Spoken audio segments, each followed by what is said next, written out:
Puji Tuhan, salam sejahtera Bapak, Ibu, Saudara-saudari, keluarga GBDI El Shaddai Magelang. Rise up, bangkit, bergerak, berdampak. Mari kita terus bangkit bersama-sama dalam iman kita melalui pembacaan firman Tuhan. Hari ini kita akan merenungkan satu tema amarah, ya, tercatat di dalam Kejadian pasal yang ketiga. Ada bagian-bagian yang dapat kita observasi. Kalau kita sudah belajar bahwa manusia yang pertama Adam dan kemudian juga ada Hawa diciptakan, ya. Kita belajar dari firman Allah, mereka punya dua orang anak, Kain dan Habel. Kain itu menjadi petani dan Habel menjadi peternak. Dan pada Kejadian pasal 4 kita akan belajar suatu peristiwa yang kemudian terjadi. Mari saya akan bacakan ayat 3 sampai 5 dari Kejadian pasal yang keempat. Setelah beberapa waktu lamanya, maka Kain mempersembahkan sebagian dari hasil tanah itu kepada Tuhan sebagai korban persembahan.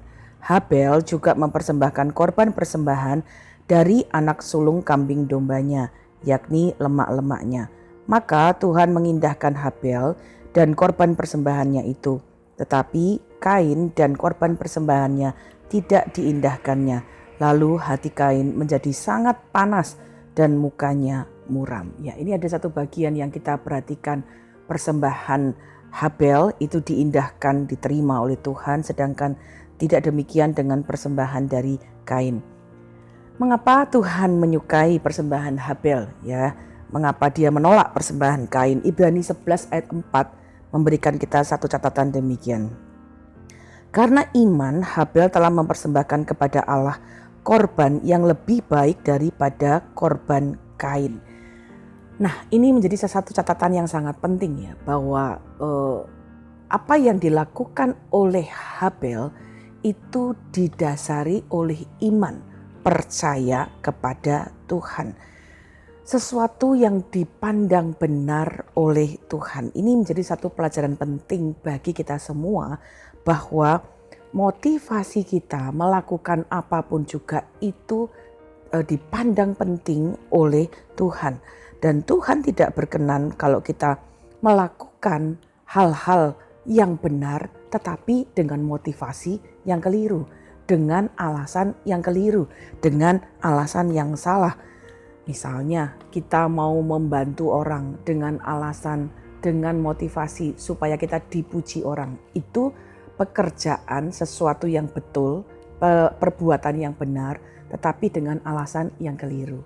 Kita mau melayani supaya kemudian mendapat sesuatu keuntungan dari hal itu.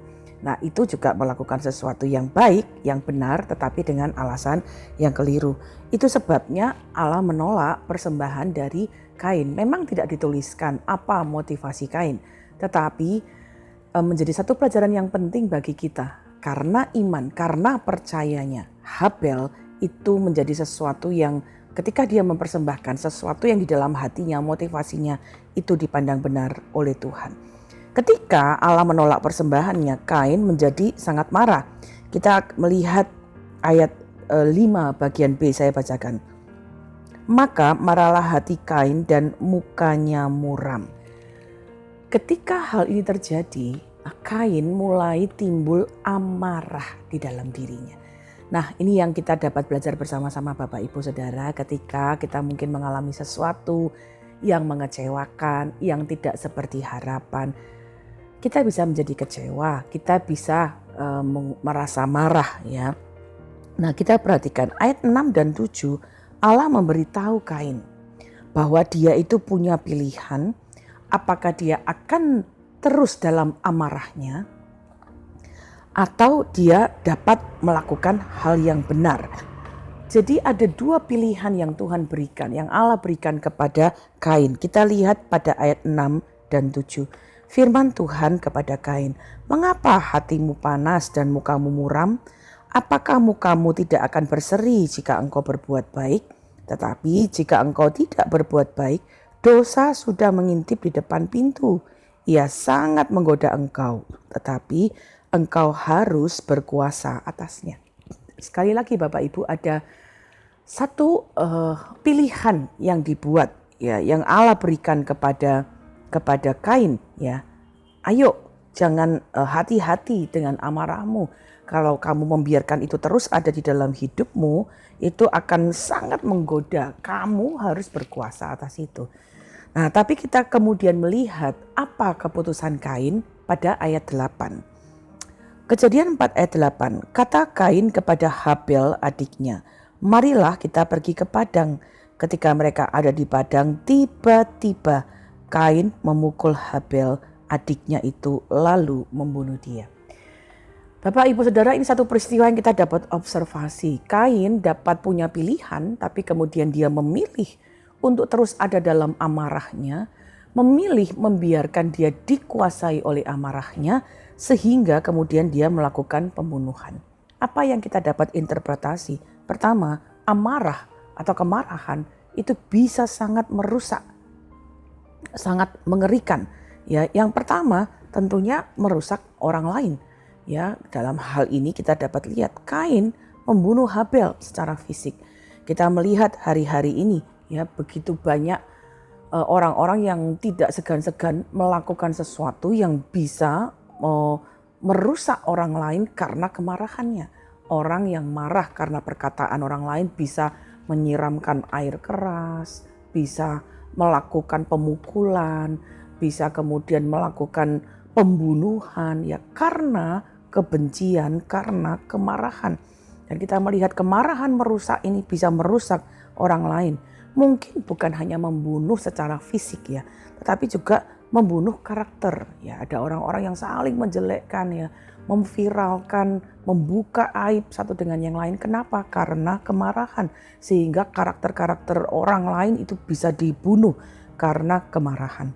Kemarahan itu juga bisa merusak hubungan-hubungan. Ada hubungan-hubungan yang mungkin berjalan baik selama ini tiba-tiba menjadi dingin. Orang tidak mau bercakap-cakap, orang gak mau lihat, orang gak mau ketemu, orang gak mau memberikan salam. Kenapa? Karena kemarahan. Amarah itu sangat merusak. Selain merusak orang lain, tentunya juga merusak diri sendiri. Dalam hal ini kita bisa lihat Kain.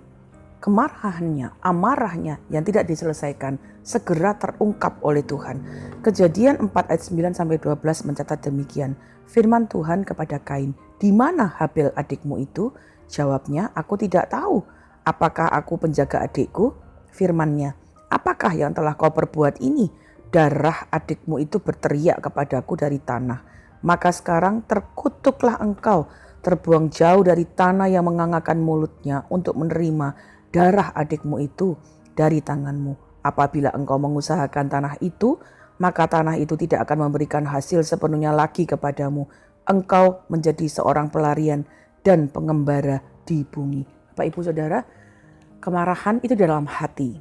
Tetapi Tuhan tahu dan Tuhan bisa mengungkapkannya. Ini kita lihat dalam Kain. Sehingga akhirnya itu pun juga merusak hidup Kain sendiri.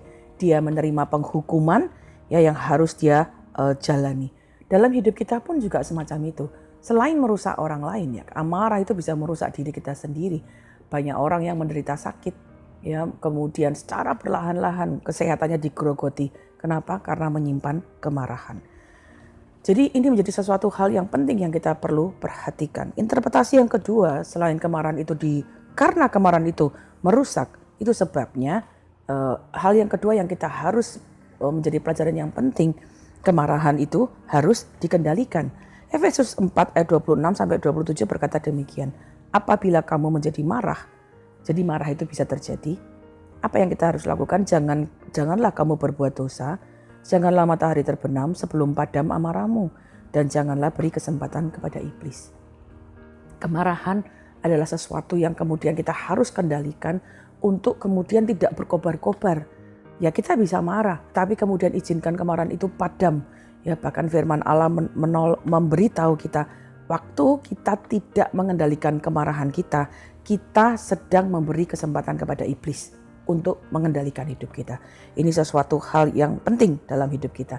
Karena itu apa yang kita bisa aplikasikan dari kisah di Kejadian 4 ini.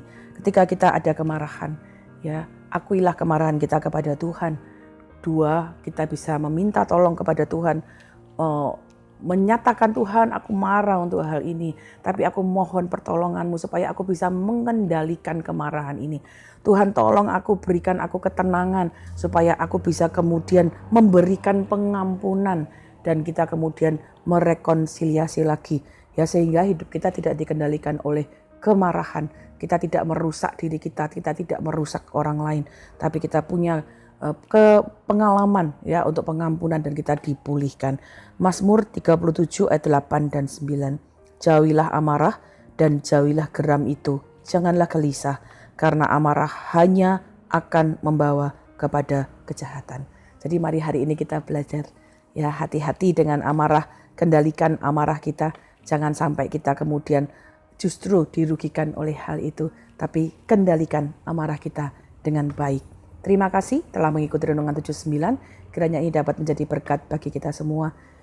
Bagi Bapak Ibu yang ingin didoakan untuk pokok doa tertentu, menceritakan kesaksian, baik mukjizat kesembuhan, pemulihan masalah keluarga, ya mari kita saling membangun, terus bergerak, terus berdampak melalui kesaksian Bapak Ibu. Ya di tahun 2025 ini, mari salurkan itu melalui chat WhatsApp di 081327420088. Tuhan Yesus memberkati. Mari kita berdoa. Bapa, kami mengucap syukur untuk petunjuk firman-Mu. Ampuni kami, seringkali kami dipenuhi oleh amarah, dikendalikan oleh amarah karena kekecewaan-kekecewaan yang kami alami.